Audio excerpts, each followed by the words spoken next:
New week of the Just Baseball show here. You've got myself, Arm Layton, and our managing editor. Actually, what's the new official title, Ryan Finkelstein?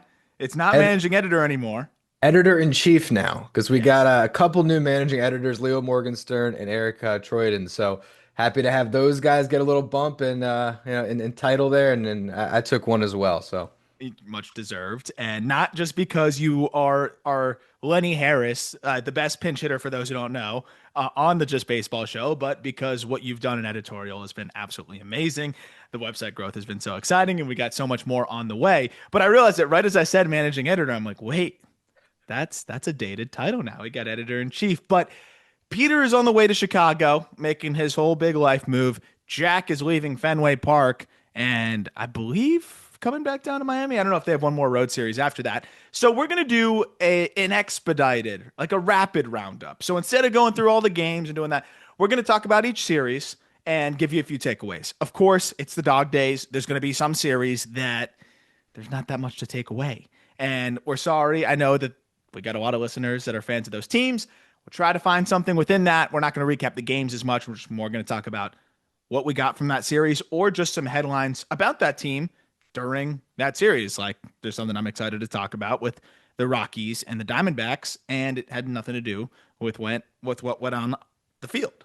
We also have the Mets finishing up their game as well. So I was gonna give you a hard time about the Mets, but with my luck, I'll give you a hard time and then end up winning as we're recording this. So I still am gonna ask you about the Mets a little bit and what's going on there because I'd be remiss not to do that with you on here and the way that they've been playing of late. But we're gonna go through each of the series and figure think you can lead things off.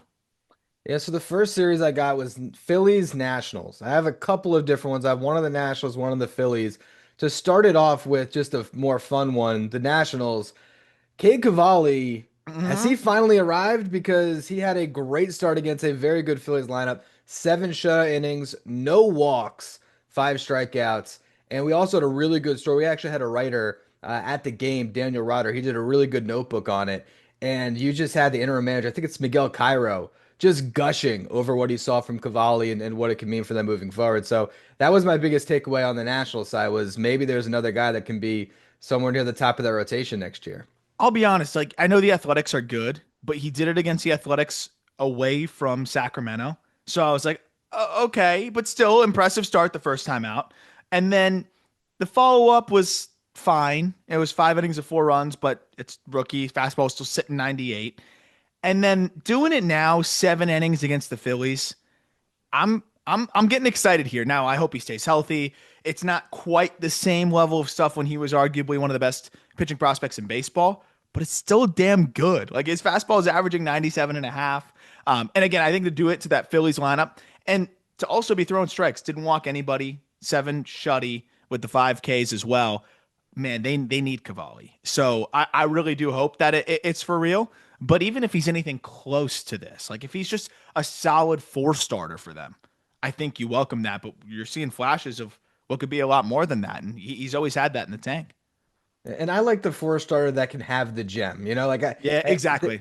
there's the guys that are four starters who are just consistently like 5 innings, 3 runs. But I like the four starters that might get blown up sometimes, but also they might go against the Phillies and put up seven shutout. But the bigger takeaway for the season right now is the Phillies dodged one bullet. Can they dodge another? Duran gets drilled in the ankle, gets Mhm. carted off the field. Thought that could be really bad. He's apparently fine. Doesn't even seem like an IL stint. But Zach Wheeler is on the Yeah. IL now with a blood clot near his pitching shoulder. So, I mean, blood clots, you and I as Miami Heat fans, we know a little Ugh. thing about blood clots. Yeah. And so I don't know what this means for the Phillies. And it kind of coincides with Aaron Nola coming off the IL, but he gets rocked in his return. So this Phillies rotation, that's going to be something that we're going to have to monitor for sure. Well, and also the Phillies, like you're looking at the playoffs at this point, yeah, especially with the way that the Mets are playing. Like you got the division kind of on lock, and Zach Wheeler is your guy in the playoffs. Right? He's one of the best postseason pitchers of all time.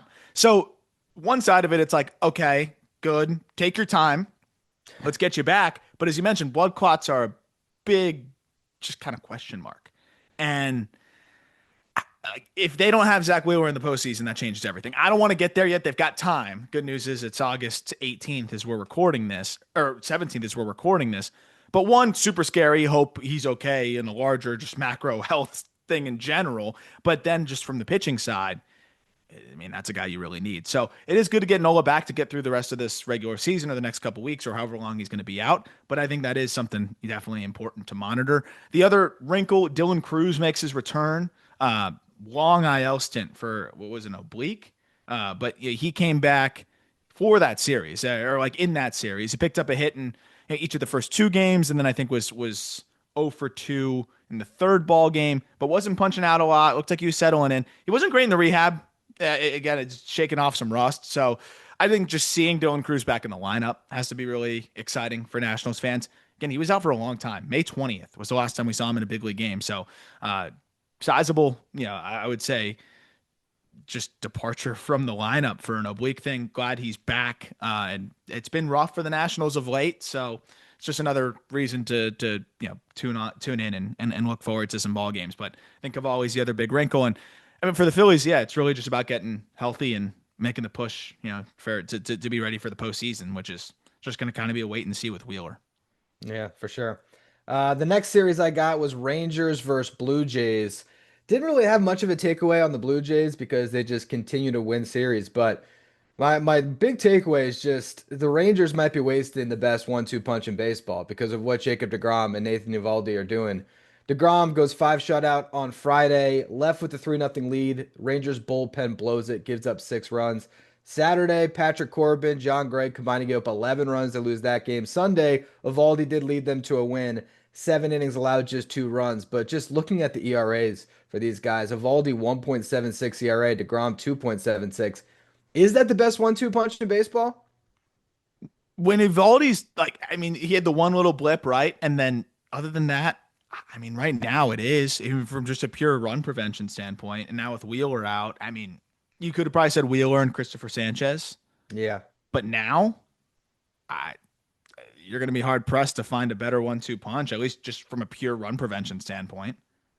And just a shame if it doesn't seem like right now they're going to be able to sneak into the playoffs because, I mean, what team would you want to face less than a wild card round than if you can line up DeGrom, Evaldi 1-2 or either way they want to put that. Yeah, But that's the crazy part, and it feels like they're built to be able to be the team you want to avoid in the wild card, and it just the bullpen and the offense, like it just feels like they're not quite holding up their end of the bargain. I will say credit to the Blue Jays though, like even with facing the tough starters, I mean this team rakes. yeah, They're hitting 270 as a ball club now. That was entering Sunday. They've got a 340 on base percentage entering Sunday, and they teed off on Sunday. Not teed off, but I'd say they still put up some runs. They didn't tee off the way the Rangers did.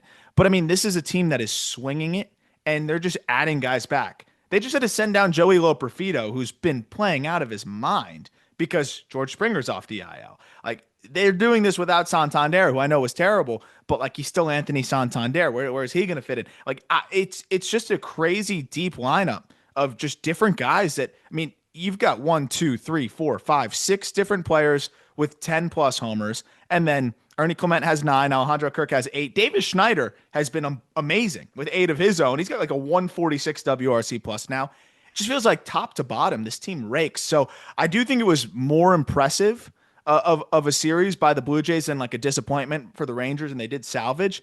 But man, it does feel like it's a lot on the shoulders of DeGrom and Eovaldi. And if those guys aren't shoving and going deep into games right now, feels like it's hard for the Rangers to really make something happen.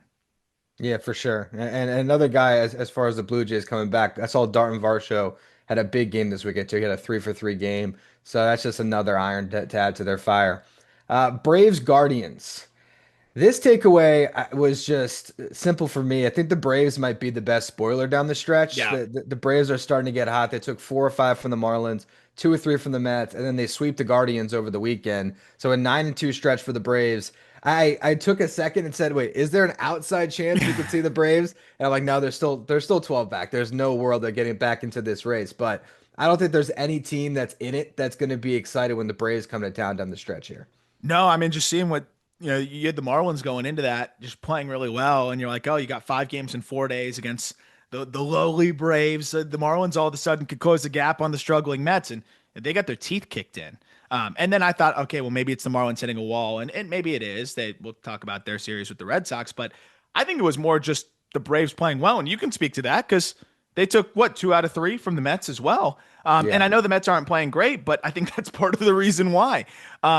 They're definitely, I think, eager to play the spoiler role, given that they're never really used to being in that spot. And I also think this is a Braves team that probably they're not looking at the standings. They're probably just thinking, hey, we always do this in the second half. They're just gonna play ball all the way through and see what happens. But the individual takeaway for me, Hurston Waldrop. Yeah, I've been very skeptical on him. The fastball quality is just not was not really there. It still isn't really from a four seamer perspective, and the splitter has always been that wipeout pitch. But it's like, okay, that's a little one dimensional. You just have the splitter.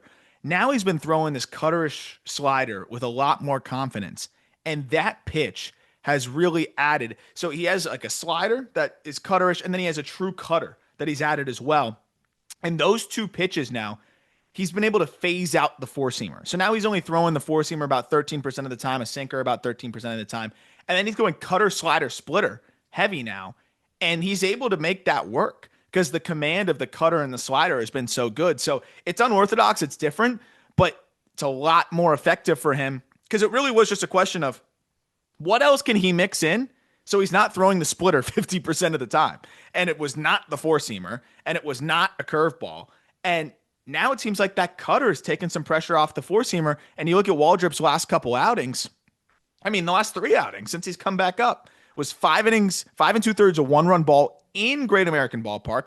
Then he goes 6 innings a 1-run ball against the Marlins. And then he goes 6 innings scoreless with 7 Ks against the Guardians, who have been playing pretty good ball themselves. So Waldrop all of a sudden looks like he may have made some tweaks to that arsenal, and he may be back to an option for this Braves team. Yeah, no, for sure. And the other thing I was looking at for this series was the Guardians. They didn't score. They scored 1 run the first 2 games, and I mean now I hear you talking about Waldrop, and maybe that was a little more impressive on his end than I was giving him credit for. But I was just wondering about this Guardians offense because it was Waldrop and Joey Wentz, and they scored 1 run across two Yeah. games before they got to see Eric Fetty today, and they scored some runs. They still lost the game, but this Guardians offense, I just don't know if it's going to be good enough for them to ultimately, grab one of those wild card spots. Yeah, I mean, again, they played the Marlins pretty tough when I watched that series, but you look at the stretch where they've been playing better ball. They beat up on the Mets. I don't know what you saw specifically there, but it felt like it wasn't the offense necessarily that was catapulting them aside from maybe the first game of the series. And then, I think they took care of business against the White Sox, but I do think it's an offense that's very dependent on a big swing from Jose Ramirez or whoever it may be. If you're getting on base at a 299 clip, it's going to be tough. Has been a lot better of late, but yeah, I just don't know if they're going to be able to score enough, and especially now when you lose Class A and Bieber's coming back, not for them, for the Blue Jays. Well, they're going to hang around because they're the Guardians, but I don't feel as good about them relative to the last couple years. Yeah, me neither. Tigers Twins didn't really take much from this series. The one thing that jumped out to me, the Tigers took 3 of 4. Just Charlie Morton and the importance that he has on this Tigers team. Had another good start. He's had 3 starts so far. 2 of them have been quality starts. Goes 6 scoreless, allowed only 2 hits. Paddock, on the other hand, the other addition from the deadline, got rocked on Sunday, 8 earned. But it really feels like Charlie Morton is going to be counted on to start a playoff game and maybe one. Is he the game 2 starter, game 3 starter for the Tigers? I don't know. I just feel like there's a lot hinging on Charlie Morton, but maybe he's up to the task. I'm really interested to see how they use him, but he has been great. And the crazy part is, as you know, like he's another postseason performer. So I mean, I was talking down on him a little bit, saying like, "Oh, that's your big deadline acquisition, right? A nearly 42-year-old guy. Like, how much do you trust him in the playoffs?" But if he's throwing like this, maybe I do trust him a little bit in the playoffs because he's earned that with his track record. And all of a sudden, the fastball velocities, he's averaging 95. Wow. As a Tiger, it just seems like he's a little bit more invigorated. He's up like a half tick in the average fastball velocity. He's not walking anybody. He's striking out everybody. It's different. So maybe he just needed a little bit more of a spark. But it's very clear there, and I am fascinated to see how they kind of utilize that rotation. It is a series that you should take care of business, but it's easy to not take care of business, and they did. So I still think they deserve credit for that, and the Tigers have been starting to get right. I think you've seen Troy Melton come up and be an impact arm for them all of a sudden. They took care of business against the White Sox, as you should. They took care of business against the Angels, like you should. But to keep this rolling into really controlling the series against the Twins, as they should, is encouraging. The only other takeaway I have is I've never heard of Pearson Ole, who threw for the Twins on Friday. That when you trade half of your roster, you're gonna get some new guys mixed in there. That was a name I had not seen before, so that was it. And then glad Luke Keeshaw's back and healthy. That guy's just picking up right where he left off for the Twins. That he's a ball player. Like that guy is it. That's the one silver lining with the rebuild and everything. You're getting some more action for the young guys. So he was playing before anyways. Look out for Luke Keeshaw. That guy's a player. There you go. Yankees versus Cardinals. Yankees swept the Cardinals, much needed for the Yanks to get on track. Scored 24 runs in the series, and Ben Rice had a 7 RBI game on Saturday. So my question to you, my takeaway, where does he start in the playoffs? Is he their first baseman? Is he their catcher? Not going to be the DH. So where do you put Ben Rice in the lineup when you get into that focused playoff environment? I do wonder, like, because there was some like discussion about maybe catching him a little bit. They're not going to do that. As good as Paul Goldschmidt was out of the gate, he seems like he's slowed down a good deal. And I wonder if Goldschmidt's just going to be their lefty masher, and be that the rest of the way. Because aside from the great start, you look at his last 40 games, he's a 625 OPS. Now against lefties, that OPS is 1155, which probably prompts you to think, oh shit, what's his OPS against righties in that span? 412. So I think it's first base.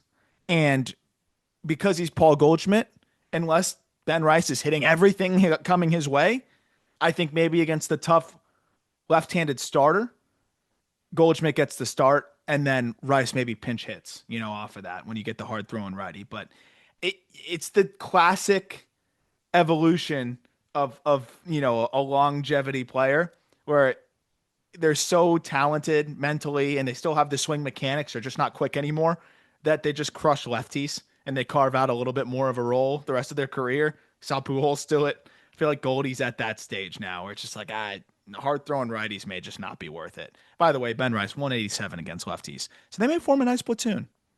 There you go. Platoon. That's what I was thinking too. So be interesting to see if this Yankees lineup can continue to carry this team because the pitching is still a pretty big question. So Max Fried got rocked again, by the way. yeah, that's the thing. Max Fried has not been good. It's funny. Both New York teams struggling a little bit. This series got them right. Like I was gonna ask you, which team should be more worried, the Yankees or the Mets right now? What would your answer be still? It's tough because part of me, I was on the JB show. I think it was last week with Peter and Jack, and they were asking me the same thing. And my case at the time was that the Yankees should be more worried just because I saw a little more competition in that wild card race, where I'm just kind of just hedging against the Reds in the on the NL side. But I don't know. The Yankees always sort of find their way to steady the ship. The Mets, we've seen the ship sink.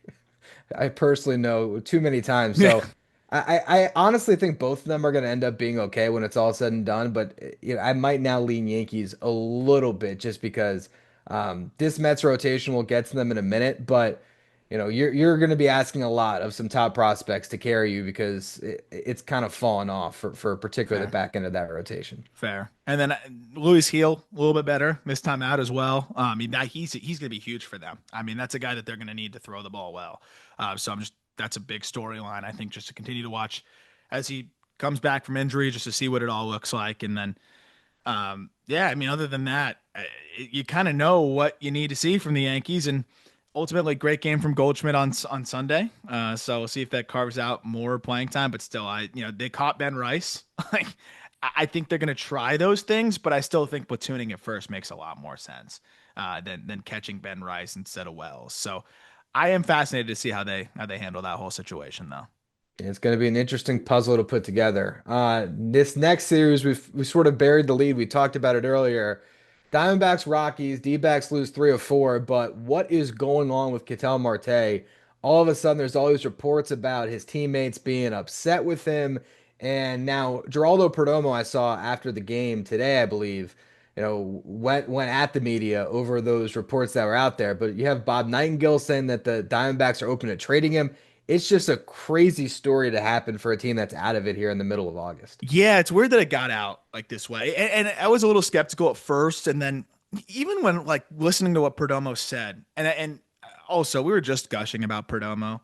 Like that's Corbin Carroll's obviously your franchise player, but Perdomo's a key franchise piece here. Like this is also like I always felt like you don't need to have maybe one clear cut face of the franchise. I think you can have multiple faces. Maybe people disagree with that, but I think you can have multiple leaders in different ways. And um, Perdomo seems like he's a little bit more vocal, and the fact that he was willing to go out there and wear that and kind of stand up for his teammate, I think is huge. Just not even for Cattell, it's just the entire clubhouse feeling like they're safe, and to realize, hey, like these things can't get out. I'm sure they handled it from within, but at first I was skeptical about it. I'm like, oh, well, maybe this isn't really that like isn't true. Or it's hyperbolic, or maybe they're taking something and blowing it out of context. But Perdomo didn't really say like, no, none of this is true. It was more like what's in the past is in the past. Like Mm, let us play baseball. And so that did kind of tell me something. If that's the case, I'm very interested to see how they maneuver that. I still don't see him getting moved. He's yeah. too good, man. We put out a tweet on the Just Baseball account. His last 162 games are up there with anybody in Major League Baseball, just about, other than maybe Aaron Judge and Shohei, I guess. But it's up there. I, I just I don't see a world where they move him because this isn't a team that's going into rebuild mode. They retooled because they had a lot of expiring pieces. But I don't know. What do you think? With the contract that he's on too, it's pretty team friendly. I don't see a world where you're going to move a Ketel Marte and be able to sell it, one, to fans, but two, even sell it to the team that we're still just as well positioned to compete. Because who's going to be able to trade for Ketel Marte and give you most likely big league pieces? Like they're going to want big league pieces with some prospects. I don't see that a world where Ketel Marte is so much of a cancer that you got to get him out of there. There's way bigger pains in the asses who are less good playing on other teams. That's the part of the story that I don't get. I think there's probably merit. He's probably a little bit of a diva. There's a lot of divas in Major League Baseball. I don't know. Where are you at? Well, and it's one thing if it's a diva that's not performing, but when a guy, like if there's anyone who's earned the right to be a diva, like you just mentioned, Ketel Marte on the Diamondbacks, yeah, he is kind of their I mean, him and Corbin Carroll, but their biggest star. I don't know how you trade him. The only thing I guess is if you really felt great about what you have internally, but it's not like you have what third base and second kind of open, right? So it's like Yeah, and it's Lawler not like can go one Jordan or the other. Lawler's kicking the door down. You're saying, oh, this guy, he's going to take over. Like I think he has the skills to, but he's come up and he struggled. Small samples, but he struggled. You you can't just say, oh, he's going to. And also, okay, he could play third or second. You need someone to play the other one. Yeah. I just, again, I don't see a world where he is such an issue that you're. I mean, even look at the way the teammates came out and stood up for him when you had the fan just yelling, horrible things at him about. I don't even know if it was about his mother, but of course, it was interpreted that way. Like, I struggle that he is so difficult to deal with that you got to get him out of there.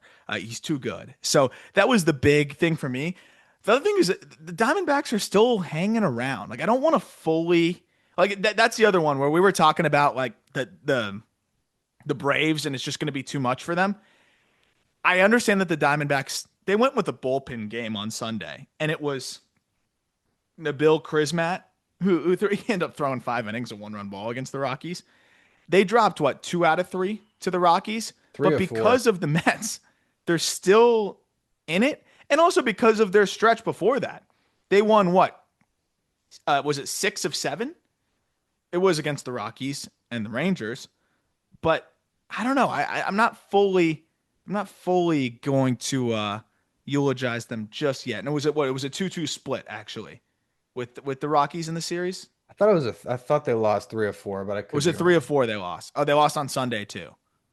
Yeah, they lost. Yeah. Yeah. Ugh. Yeah, it's probably tough then. It's probably Yeah, tough.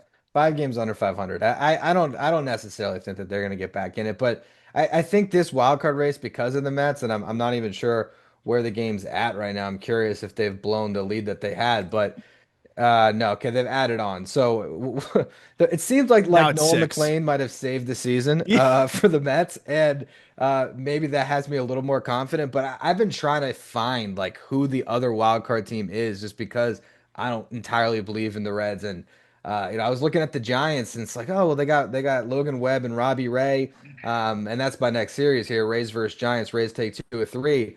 And you see, like, okay, you got Rafi, you got Matt Chapman, you got Adames playing much better. Like you could sort of understand how the Giants could get hot, but it's just not happening for them. My biggest takeaway from the Giants and Rays series is poor Justin Verlander can't buy a win. On I Saturday, he know. goes 7 shutty, 2 hits, no walks, 8 strikeouts, is winning 1-0 when he leaves the game. And Jose Budo, who had not allowed a run since getting traded to the Giants in his first 6 appearances, gives up 2, and the Giants lose 2-1. So Verlander, who actually last 7 starts, 3.03 ERA, but he's won 1 game all year.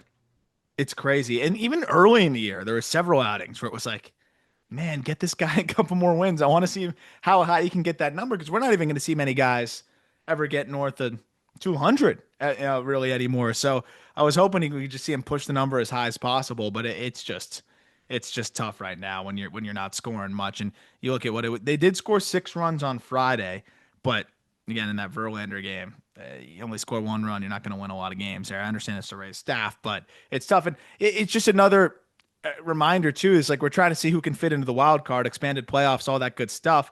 The Giants sold, the D-backs sold, and then the Reds bought, and they're right there. The Cardinals sold, and then the Marlins are the Marlins. So you pretty much every team that is looking up at the Mets sold, except for the Reds, and the And Reds and are how, are, are how right there. exact did they buy again? They got Yeah, well, Brian by Hayes and definition, they bought, I guess, but it wasn't even really much of a buy, to your point. So they didn't sell. They yes. added major league players.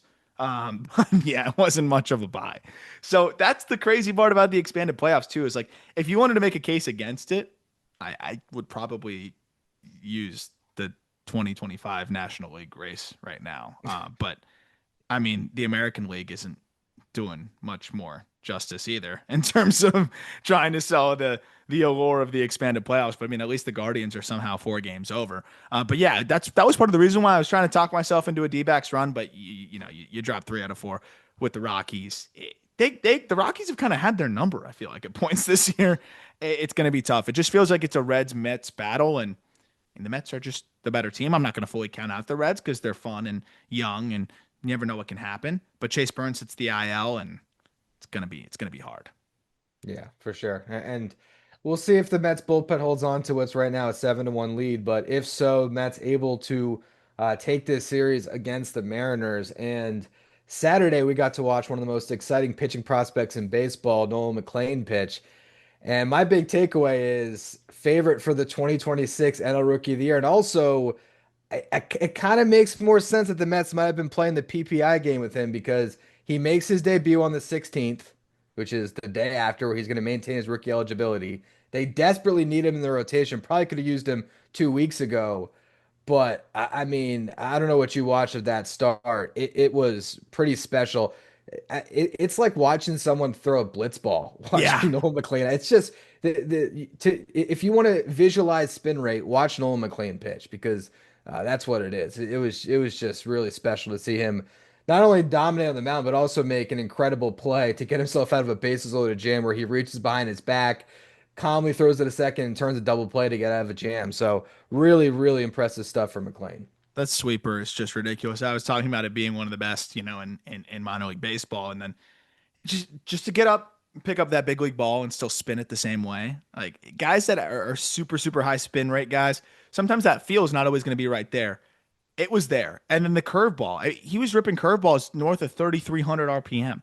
There are not only in the minor leagues, There's not a lot of guys in professional baseball, period, that can spin the ball like Well, Nolan McLean. they And said that that Charlie Morton led Major League Baseball in spin rate on the curveball this year, and I mean it was one game, but his spin rate was higher than Charlie Morton's by I think like 100 RPM. So, it's pretty crazy. and I still think there's a lot more to unlock. People are going to look at the age and say, "Oh, like he's a good pitcher." Remember, this is a two-way guy. Didn't throw a ton in college. Um, is really now just breaking out into what he can be. Was still hitting the first couple years of professional baseball, first year and a half. Uh, I think he's going to make gains as a big leaguer. But what's clear is, and what we talked about before when we previewed his debut, was like he's going to get ground balls and he's going to get the swing and miss. But the days where maybe he's not getting the swing and miss as much, he's going to still get those ground balls. He's going to still get enough swing and miss to where he's one of those guys where I think on his off days where he's not pitching as well, he's still going to battle and give you five or six of like 3 runs. And then the days where he's on, it could be dominant. So I am really excited about that. My other question though to you is did this how much better did this series make you feel? Because the Mariners were playing well. And you take a couple when it's been a putrid stretch. Yeah. Is it brought the vibes up a little bit for you?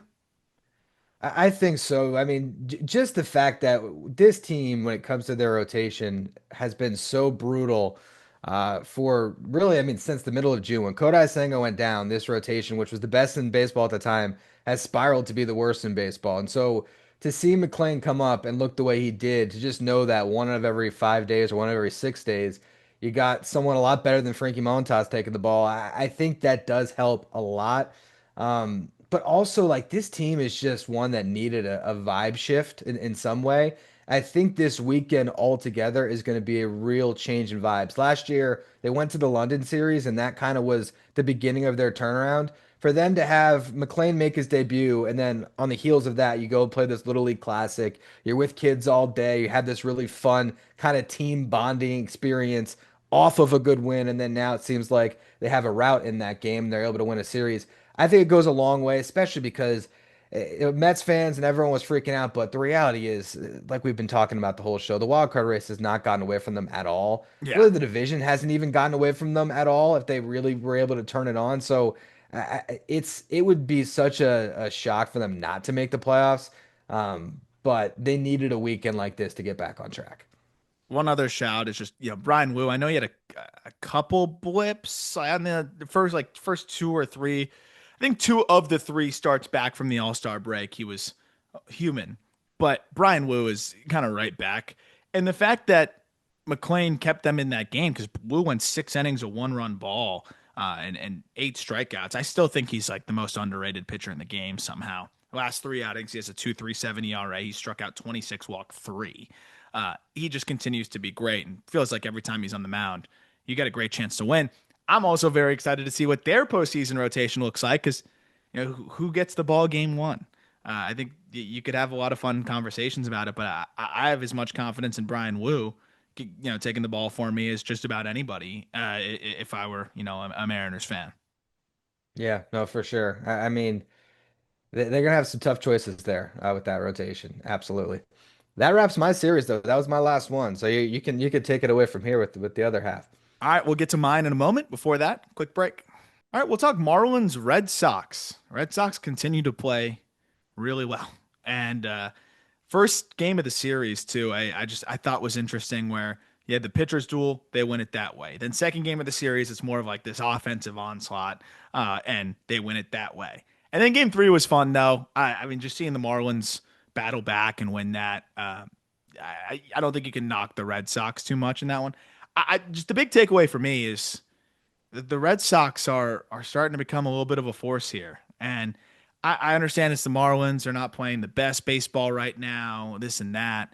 But it's just a pretty reliable, well-rounded ball club now when I'm looking at the Red Sox. And you look at the lineup, top to bottom, it's pretty darn good. I know fans would probably want a little bit more out of the first base position. But I look at that, especially at the top of the lineup with Roman Anthony leading off or batting near the top, and then who you have following after that. Just the dynamic that he has added, where you would now add a guy that, I mean, you've heard Alex Bregman say that he's already looking like one of the best hitters in the game. Like having that guy who wasn't in your lineup to start the year and now is leading off for you, just the dynamic that he adds to their team, I think is really, really exciting. Then you're seeing Bregman get right back to Bregman now that he's healthy and further removed from that injury. This offense is potent. And I'm just curious for you, like, where do they stack up for you? With the way they're playing now with Roman Anthony, you can look at season long stats and stuff like that, but where they're at now, which by the way, they are sixth in batting average, sixth in OBP, seventh in slugging. Uh, where do they stack for you?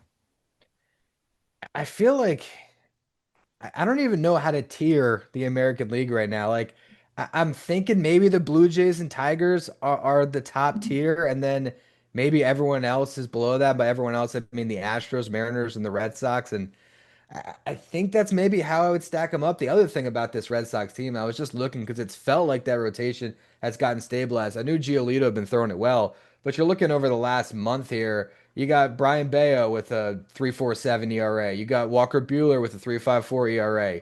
You got Dustin May's first couple starts throwing the ball well. So it feels like they've got their rotation kind of locked in too. So I think this American League is so wide open. I think the National League, those top five teams are definitely better than the best the American League has to offer. But I don't think you can count any of those teams out for making a run in the American League to the World Series, and the Red Sox are definitely right there. Giolito being as sharp as he has been, I think is huge. I Yeah. mean, the last 12 starts at 2.34 ERA.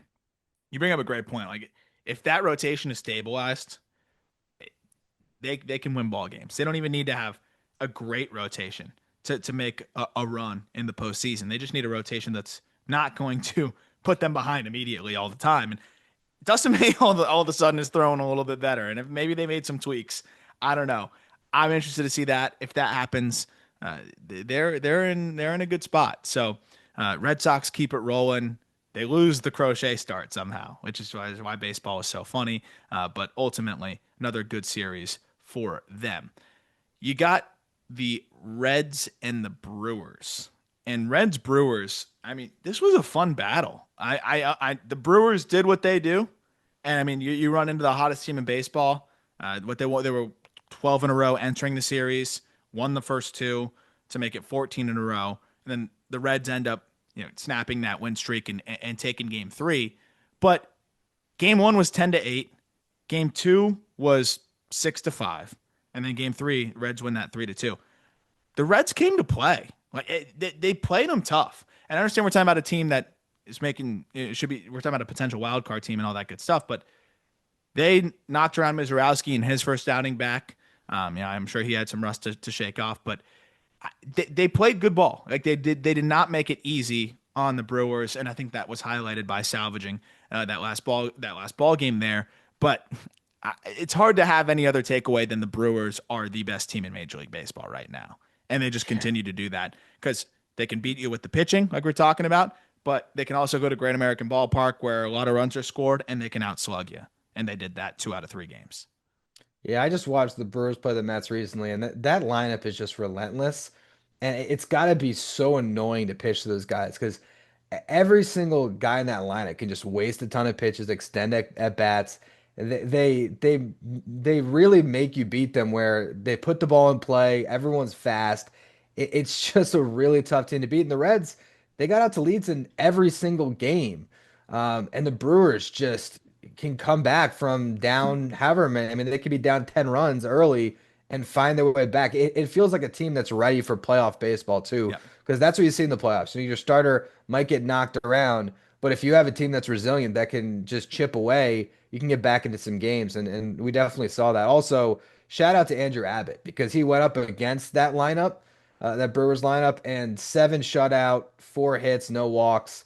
It's shame he didn't get the win because he was winning 1-0. The Brewers, of course, scored 2 runs in the ninth. Reds tied up and win in extras. But again, that Brewers team is really good. But Andrew Abbott, really nice Abbott's start a as well. it's a ball. He's a baller, and with Burns hitting the IL, just for him to just go out there and shove 104 pitches and go 7 2/3 like that, on the 11th as well against the Phillies, and then follow that up with another great one, against the Brewers. Those are two of the best teams in baseball right now, and just to I think just be that steady arm for them as well. And they've got a few now. It's got to be super encouraging. Other takeaway is first start after the Just Baseball show appearance, Quinn Priester. Great. Again, 5 1/3, 2 earned runs. Continues to be solid for them as well. Christian Yelich is starting to become that masher for them and heating up on that side of things. And then Andrew Vaughn, we talked about him on the last episode, has just been a revelation. So, really fun series. I think maybe one of the most fun series we had this weekend. And again, credit to the Reds for battling, but the Brewers just cannot be stopped right now. And I mean, I'm waiting for the World Series odds to fully reflect it, but I get it because they're not the same firepower as others. But I know that we put something out from the main account. Like their odds have moved a ton. And I know the sports books are starting to respect them a little bit more, including our friends at BetMGM. So two teams that they're not as much, and I don't think anybody really is, even though technically the Royals are still in this a little bit too. We talk about the AL side. Royals, White Sox. This was a big series. My big takeaway is just the Royals did what they need to do to keep themselves in this and keep themselves in the hunt. They sweep, they get back to 500. It was kind of Royals' way of winning, where they're going to pitch pretty well and then score enough runs, but they scored 6 in each of the next two. But they held the White Sox to a total of 5 runs in 3 games. So I mean that really set them up for success.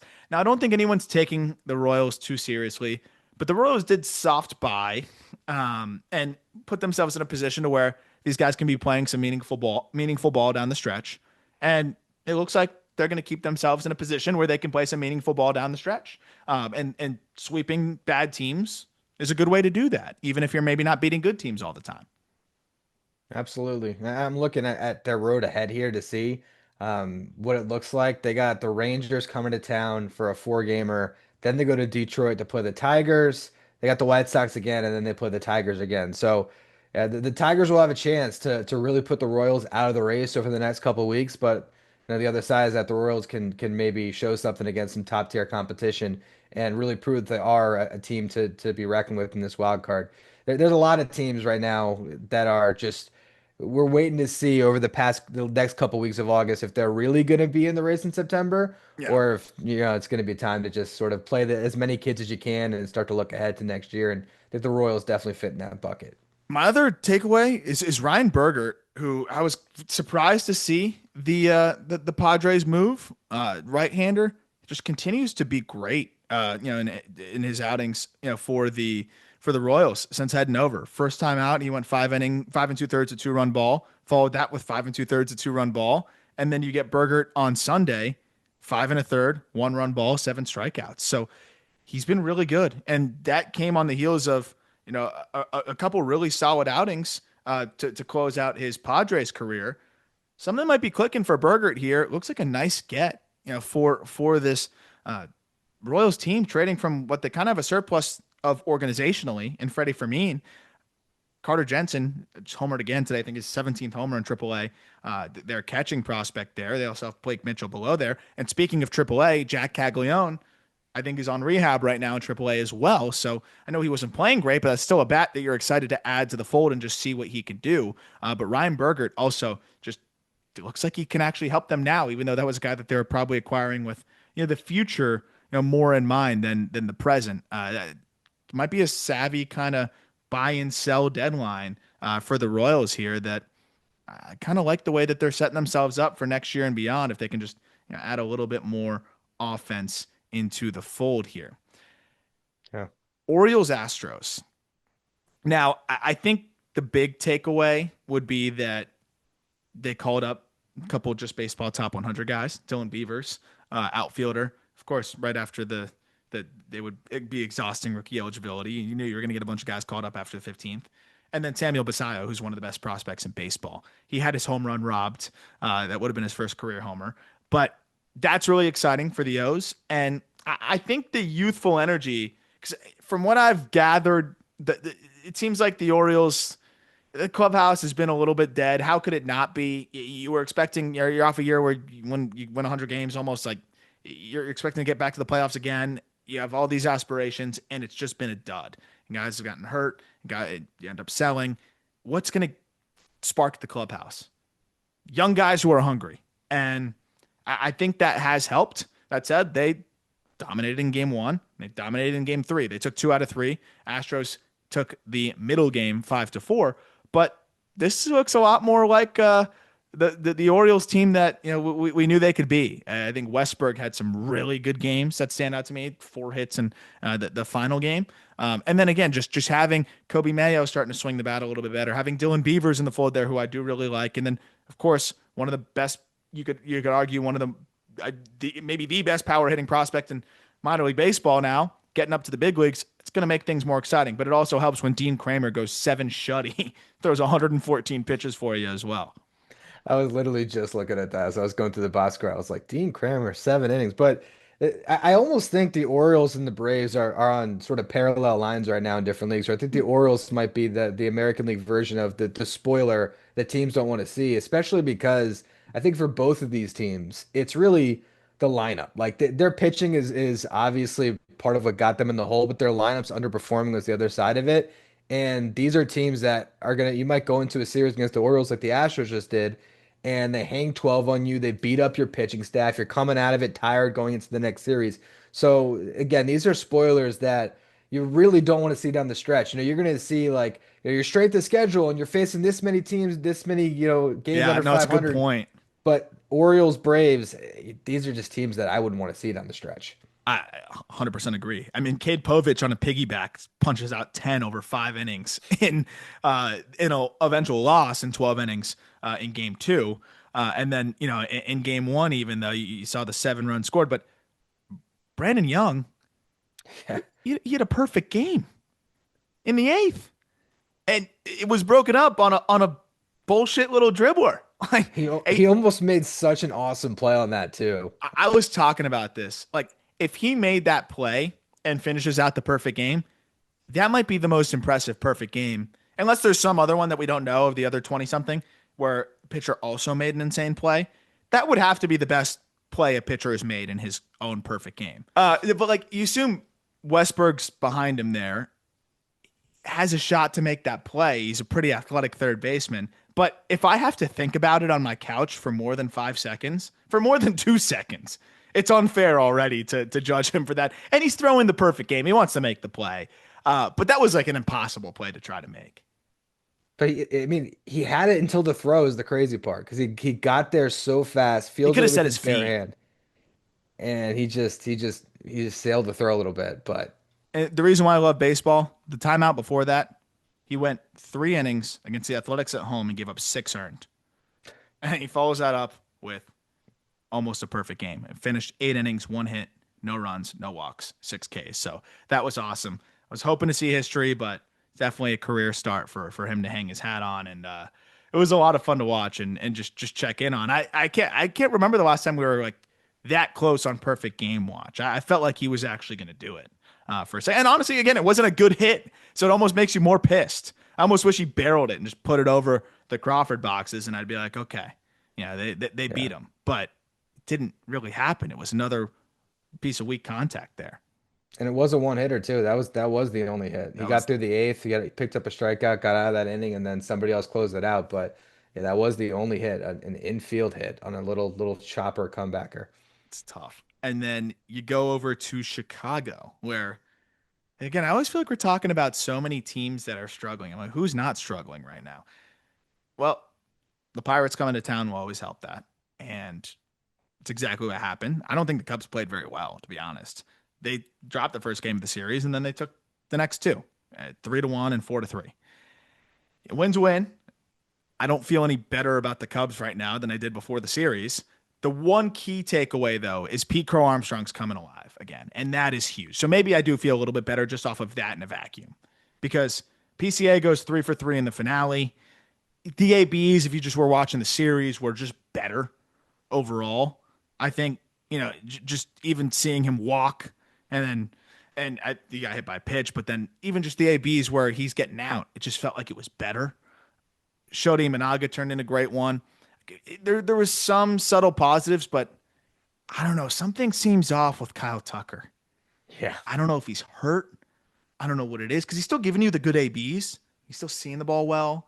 He's still walking, but the impact is gone, gone. So those are like my two key takeaways is thank goodness PCA's heating back up.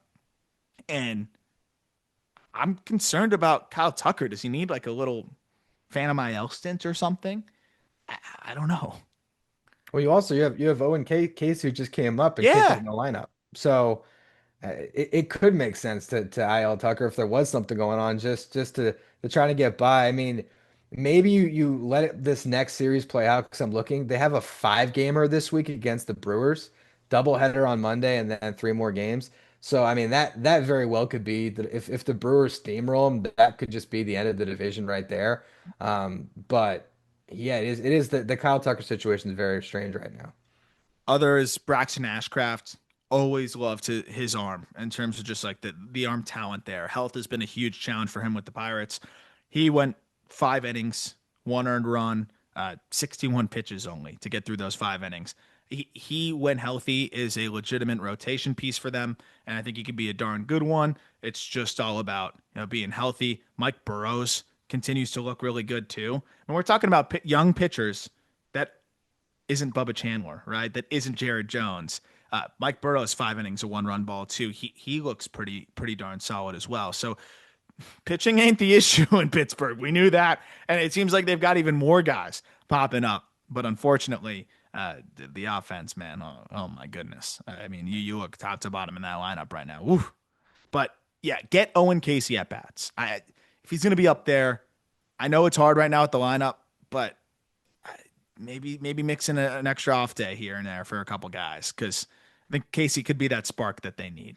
I mean, I know he was knocking on the door for a long time to get a promotion, but why promote a guy and not play him?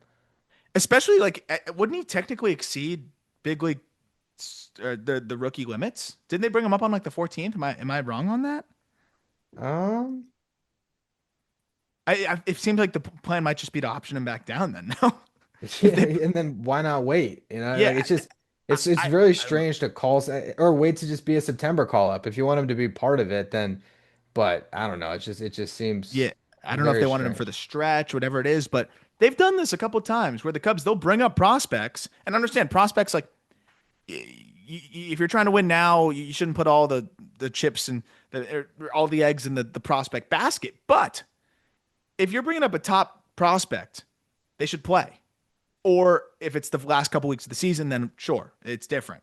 But if you're bringing up a top prospect in August, they should play. I'm very interested to see how much more or how much he just plays in general over the next couple weeks and potentially the rest of the season. Angels Athletics, another one that doesn't have a ton of postseason implications, but the Athletics, they rake it home. I mean, everybody rakes in Sacramento, but the Athletics put up a lot of runs. They take 2 out of 3, 10 runs in game one, 7 runs in game two, and then the Angels salvage with 11 runs of their own in game three. Athletics had 5 there. Uh, Joe Adell had a big one in the finale. I think that's just his season in general. I know it's not the sexiest stat line, but it's a guy that I thought maybe was running out of time to even get opportunity. So just seeing him do that is exciting. Shea Langeliers, man, like that Yeah. guy is just an absolute baller. I would say that's probably my other takeaway. And then one of my favorite pitching prospects for a while now is up in the big leagues and starting to throw pretty darn well. Luis Morales.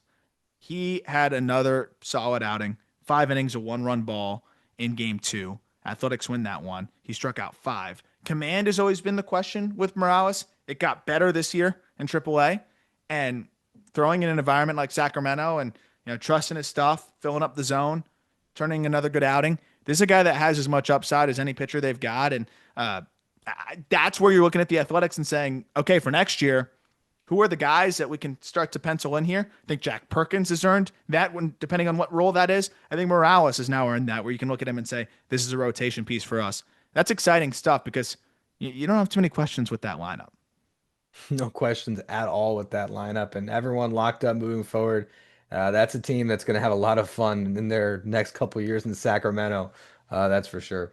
Colby Thomas, I've skewed lower on him in general. He has made some improvements this year. I think just being able to handle velocity and things like that. He has had a great start to his big league career. I think he homered in the first 2 games of the series as well. So I mean, if they just have another outfielder that ends up exceeding expectations here too, they've got a really fun situation there as well. So just excited to potentially monitor that and see what they've got there overall. then wrapping up with the series, I think that everybody was really looking forward to.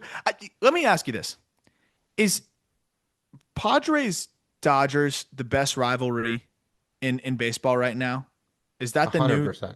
Yeah. I think so. I mean, at least if you look at the last like 3 years in particular, but yeah, I would say so. It's funny that Rob Manfred actually said that on the broadcast tonight on Sunday Night Baseball. He said that we now have a rivalry that is like the old Yankees Red Sox rivalry. Oh, so now it's going to Um, be Sunday Night Baseball for the next 15 years yeah, I don't know when why they all didn't these guys are stick. gone.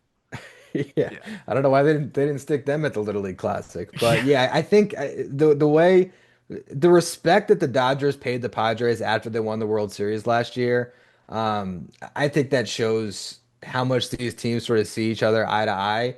And if there was ever a time for some of that steam of the rivalry to go out, it would have been if the Padres sort of fizzled a little bit this year. Yeah. And when they were starting to.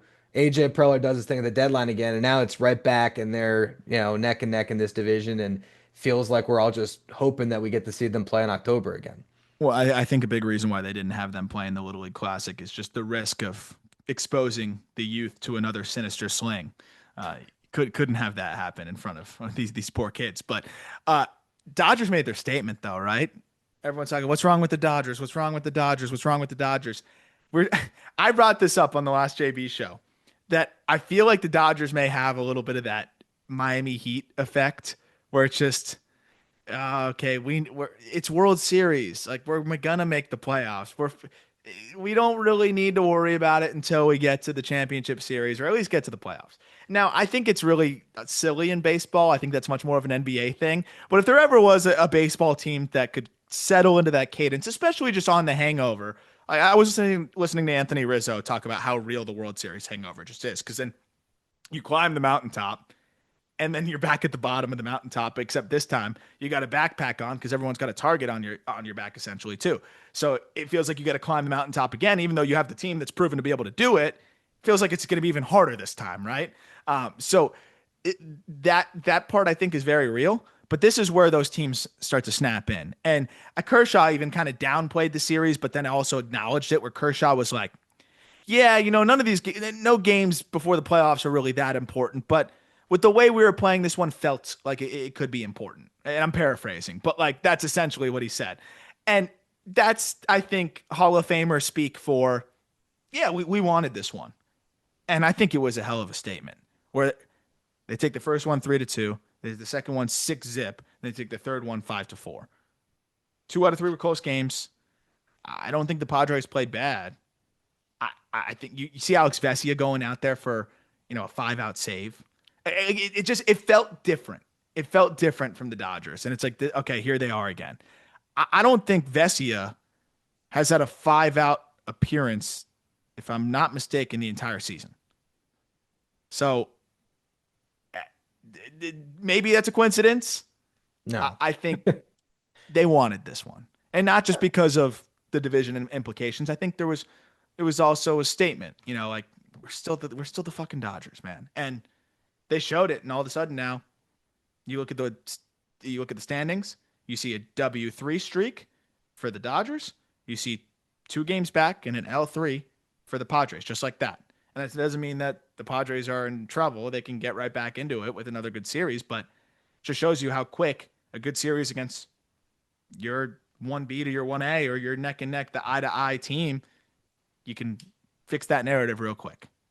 Well, to follow your sort of your NBA comp, it's like those regular seasons with the Heat where if you get a Celtics or at the time a Pacers in town, it's a little bit of a different intensity than Yeah. the Hawks at the time or whoever was I can't remember who was bad back then, but the point stands. I think if you're the Dodgers and you're looking and your next series is going to Coors to play the Rockies, like empty the tank against the Padres and send a message.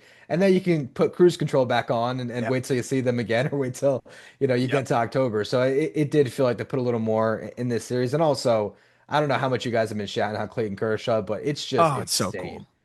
I It's so mean, cool. it's like he can pitch to a 3 ERA forever. And I mean, going into that series, you put up, 6 was it 6 shutty against the Padres. He's just How low of a velocity do you think he could still have a sub 4 ERA at? I think the way that as long as he creates the separation, I mean, as long as he's got separation between the fastball and the curveball, it doesn't really matter. So I mean, he could throw 82. I feel like he would still get outs. He might not be able to pitch to a 3 ERA, but I honestly think that like if Rich Hill can still like get his way on a big league mound, Yeah. if Kershaw had the will to pitch into his 40s, which I don't think he does, I mean, he could extend his career if he wanted to. I just think he's probably a guy that wants to go out on top, and he's clearly still on top. Oh, he is. I mean, the last three outings for Kershaw, which by the way came against the Rays in Tampa, where they swing it well, the Blue Jays, who swing it as well as anybody, and the Padres, who have been swinging it as well as anybody over the last few weeks. 18 innings, two earned runs. It's why he's, I think, the best left-handed pitcher of all time. But awesome stuff there. And then, aside from a sweep being galvanizing, Tyler Glass now comes out there and looks like Tyler Glass now. He goes 5 innings, two earned, one walk, strikes out eight. We're talking about health and everything, and how like the one like I guess just concern could be just health of the rotation. Well, by the way, Blake's now went six shutty as well. If those two guys are throwing, they're going to be a problem. And those two guys threw when they needed them to throw. I don't even know if Kershaw starts a playoff game, and he's been amazing. I it's crazy, man. It's crazy. Also, Dylan One Cease. cool Kershaw stat that I was just looking at here, looking at his career, he still hasn't lost 100 games, and he's started almost 450 in his big That's league career. insane. He's at 96 losses through 444 career starts. That's insane. I'd have to guess that if you look at like career winning percentages, he has to be somewhere near the top of that list. Yeah, I actually that'd be a fun dive. It does help when you play your whole career with the Dodgers, Yes, yes, but yes, of still, course. that is nuts. And then old Met Michael Conforto had a good game mixed in there. I can't believe he's still getting at bats, but he is. So here we go. Me Uh, either. any final thoughts on the weekend that was? We're gonna have a lot of coverage as we get ready for the final stretch on JustBaseball.com. The Marlins are promoting Max Acosta. That's interesting. I wonder what that means because that means somebody must be hurt. So we'll see from that. But that's a fun little spark maybe to the Marlins lineup. That's an interesting wrinkle. But anything else that comes to mind?